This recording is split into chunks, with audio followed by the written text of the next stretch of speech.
Now, I know there's economists out there that have their master's degrees at fancy universities, and I know there's a lot of people out there that are a lot smarter than me that can write, documents, can write articles, can write textbooks on the housing market, the economy. But really, at the end of the day, it's a simple mathematical equation.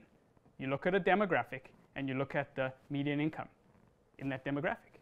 Multiply that by 4, and pretty much you can work out what people can afford. But if you're multiplying that by 11, by 16 in San Francisco, how could this work? How can somebody, a family that's maybe grossing 100 grand a year, afford a mortgage of $800,000 or $1 million? It just doesn't make sense. But yet, you know what, with the ninja loans and with the ARMs and with all the creative loans that were out there, demand was created, a demand that did not exist. People jumped the line. People got in line, didn't have to put anything down. You can move in, it's fantastic. For 3 years, and I watched all of this happen, and I thought to myself, you know what, honey, we're not buying a house. And she looked at me like I was out of my mind. She said, you're not buying a house? People looked at me and said, you're an appraiser. How can you not be buying a house? Everybody's buying a house. You're going to be left behind. Home prices, look at the home prices. They've gone from, they're up 100%, 150%. This house was $200,000.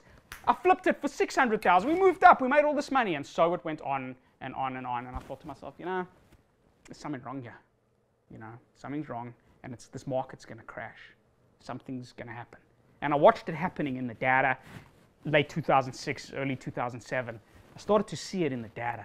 The math didn't add up. There was a problem. But it was all rumors, and it was all hush-hush. No one wanted to believe it. And then comes around August. I'll never forget, I was in my office.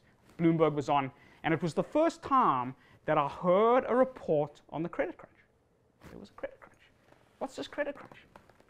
Suddenly, the housing market and the rumors about the housing market was no longer a rumor. And everyone looked around, and all the economists went, how is that possible? And then I've got to go back to that simple equation. Look at the demographic in a neighborhood, whatever the market is. Look at the demographic. What's the median income?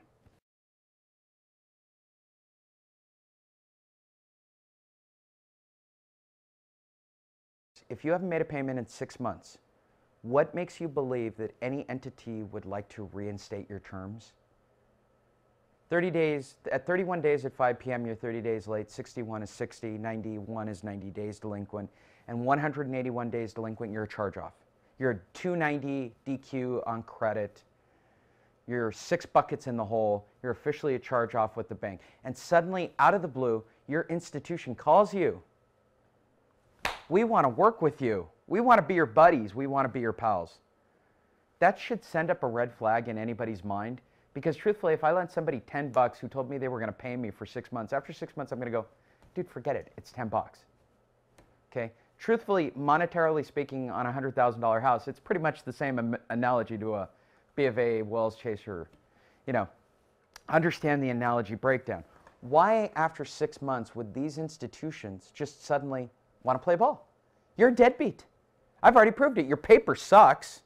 Okay? The 3-1-5-1, spit and spackle, no doc, low doc, 80-20, 80-15-5, 80-60-40, and my personal favorite, Justin saw them too, 125% financed piece of horse crap loan with the magic words, don't worry, we'll refinance it later.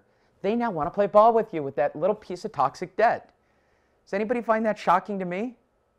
Statistically, this is what a homeowner will do. They will take a stripped down version of what looks like a short sale package.